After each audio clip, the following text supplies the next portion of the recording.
शेण घालतील आणि म्हणून राग आला म्हणून पोराच्या जवळ गेले वडील, पोराला जवळ घेतलं, 5 मिनिटं धनाधन रपारप मारून पडवून काढलं.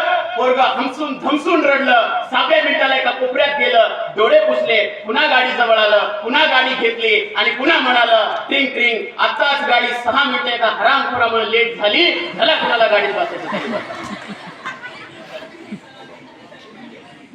7 वर्षाच्या पोराला हरामखोर शब्द माहिती होता का मुलांना? कुणामुळे कळाला? कुणामुळे? मोठ्याने बोला. Very good. 7 वर्षाच्या कोऱ्या कागदावरती कुठलाही शब्द माहिती नव्हता, पण वडील प्रचंड विद्वान होते. उठता बसता हरामखोर म्हणायचे. मग आपले आई वडील सुद्धा जर आपल्या पोराला म्हणत असतील जा चिंगी चुन्याचा डबा गायचा घेऊन ये, तर चिंगीला सांगायची गरज आहे का की त्याच्यात काय येते? जाय बाळा 30, 60, 90 घेऊन ये, त्याला सांगायची गरज आहे का?